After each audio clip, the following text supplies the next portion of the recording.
Hello, everyone, and welcome to the initial podcast session of the IG Lighthouse with me, Scott Salmons. There are two reasons why we wanted to run this podcast, some of which I mentioned in the little intro thing earlier on. Another one was, I'm a bit behind the times. Everyone else is doing one, and they're good. There are some really good ones out there, and if you haven't seen them, go and subscribe to them. There are some pretty good ones out there. So I'm definitely behind the trend when it comes to these things. But also, there aren't many of them actually looking at the full breadth of information governance. There are a couple now, which you should definitely go and see. Tim's would be a particularly good one. But there are also others that just don't really go anywhere near that sort of thing. So this is what we wanted to do. We wanted to look at the full range of IG. Not just data protection, not just privacy, but also a little bit of FOI. So one of the sessions we've got coming up, we're talking to Lynn Wyeth about her experiences with FOI and her insights.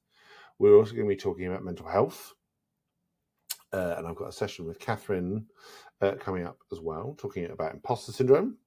We're going to talk about some of the softer skills. So we're going to look at, we've got a really, really good interview with a gentleman called Bruce Hallam, who's an expert in our field, but also in change management and managing change. And we do have a session in this series picking up data protection, especially around data ethics with Sarah Newman. So we're looking at a wide range of different things, and some of it will be with me, just on my own. Some of it will be with others. It depends. Depending on what mood we're in and seeing what's what and what's not, we'll see what's what and what's not. And some of this I blame on some of you guys, because someone said I have a voice that people could listen to for hours. Whoever that person was, you can thank them or blame them. Not really sure. Anyhow, in this session, I wanted to explore something that's been in the press relatively recently about why retention, records management, retaining and appropriately deleting keeps being forgotten. It keeps, there is a sense of irony there, the whole concept of forgetting people and the right to be forgotten and deletion and records management is constantly being forgotten about. We've seen it with the recent case with that charity that got fined by the ICO. We've seen it with issues of data and records being destroyed by that court, the recent court issue. We've seen it with, it's been pretty much in every government inquiry going, deletion, retention, appropriate collection of records, just keep being forgotten about in some form or another. And it just got me thinking, why? Why do organizations, governments, whatever, keep forgetting or overlooking or deliberately ignoring? I will leave others to decide what. Why does that keep happening? Time and time and time again, these lessons keep being taught, and time again, they keep being forgotten. Is it a cost thing? Because that's the thing that most people go to straight away. Yeah, you could make that argument, because there are some things that do, an RM program does cost money. So yeah, cost isn't a factor that can automatically be discounted. Is it a apathy thing? And by that, what I mean is, let's be honest, retention, appropriate deletion, apart from being very therapeutic, I mean, a good old-fashioned clear out and deletion section is definitely therapeutic. Apart from that, isn't really exciting. Doesn't grab people in the same way that other things do. What you can do with data, how you can present it, manipulate it, find out stuff about it, all that stuff gets attention. It lights people up. But to get them to light up on deletion, appropriate storage, retention, it's a bit more difficult to do. So one of the things I hope to do during the course of this podcast is to explore that a little bit more. How can we, and how have people, because I do want to talk to and interview everyday people, how they've done it, how they've achieved buy-in, what works. We've all heard the phrase, you bribe someone with food. That's a good way of getting them to attend things. Yeah, that's true. But how does that actually work? Where do you begin? How do you go start about doing it? And that's what I kind of want to go through over the next few coming weeks and as we build and grow.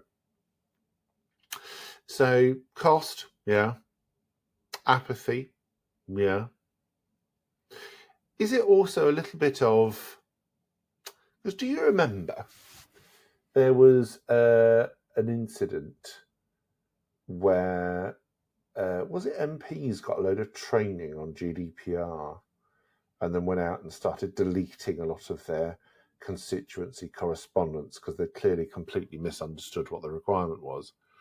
The truth of that, we'll never really know in intricate detail. If someone knows, do let me know. But purely the rumour alone, and this comes up, I've done training with political representatives and others before, this does come up. People then panic and think they have to delete everything. There is this kind of just perception that retention is deletion, and this, not fear-mongering, that's not the right word, but fear, full stop, misunderstanding, full stop, that retention, GDPR, all those fun, exciting things are actually about problems and are actually about, no, I must get rid of it. The GDPR says so. Oh no. Is that it? I wonder. I'd like to know what you think. Why do you think retention keeps being forgotten about? Appropriate deletion keeps being forgotten about. Have you seen examples where everything else has been considered, but that hasn't? Another area to look at, well, it's just popped into my head, is also, I see this a lot with things like ISO 27001 compliance. They have a section on retention or a records management policy, but it doesn't really go into any detail. It just says you need to have one. Okay. That's nice. Doesn't mean it's effective, doesn't mean it's any good, and certainly doesn't mean that it means that your deletion practices are effective. Yeah, it's been securely deleted, but it shouldn't have been deleted in the first place. So even in my view, I think even ISO gets this, or ISO 27001 doesn't quite get this right either. It shouldn't be a records management framework. That's what ISO 15489 is for. But I do think that section on records management, or the records policy or records retention policy, I can't remember the exact wording off the top of my head, it needs a little tweaking, I think, a little bit, to make it clear that it should be something that is actually effective. And it means if something is going to be destroyed, yes, it should be done securely. Lovely. Secure destruction should always be in place. Yep, we all agree with that. But it should also be appropriate destruction, authorized destruction, not just, oh, we've done it securely, so it's fine. GDPR says so. No. So those things, I'm not really entirely sure what the root cause or what the root cause reason is. But it's definitely something. So let me know what you think. Why do you think these things keep being forgotten about again and again and again? In the next session, we're going to look at, I'm going to chat with Lynn Wyeth about FOI and a little bit of Eurovision, so you get a feel for when it was recorded and my failure to get it uploaded appropriately. I accept that. My failure. We're also going to look at, so for the rest of this season, next session I'm going to explore is the concept of fairness. So the question I'm going to pose to you, and something to think about, is it fair to ask if it's fair? I'll leave you with that one. We've also then got a session on imposter syndrome. I'm also then going to take you through how to develop your development. So I'm going to look at personal development, things to consider, factors, questions to ask yourself. It's one of those things of we often ignore it or we just follow what our organizations do. But actually, have you actually thought about your own personal development and how to go through it? So we'll go through some of that. We're also going to look at data ethics. We're going to look at and have a session on stakeholder management, which I know doesn't sound exciting. When anyone ever says stakeholder management, you just think, oh. But actually, I want to turn it into the art of how to win friends and influence people. Because let's be honest, we as IG folk are doing this every single day. And you need to be good at it in order to actually get anywhere. So we are going to have a look through some stuff. We're going to do, then we've got the session on change management with Bruce. And then finally for this season, so episode number 10, we're going to look at and explore the Data Use and Access Act. Because by then, a few more things would have come out and we'll know a little bit more. And there are lots of great places out there that take you through it and the different elements of it. And we will be pulling it apart in different episodes, yes. But we'll also be exploring why I think it's a missed opportunity. Because I think they could have done a few more useful things. And actually, this was an opportunity to reset, start again. Well, not start again completely, that's the wrong term, but take the opportunities that Brexit has presented, is what I'm going to pitch it as. But that's not to deviate away from a standard, but to just reorganise it so it's a bit more useful, I think is probably the best way of putting it. But we'll cover that in episode 10.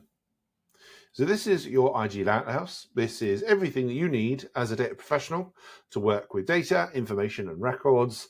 And hopefully over the next few seasons, you'll get a lot from it. You'll subscribe, recommend it to your colleagues and others. And we'll also talk about lots of different things that come under the big umbrella that is information governance. So like, subscribe, comment, and let us know if there's anything you want us to cover off. Otherwise, I'll see you the next time.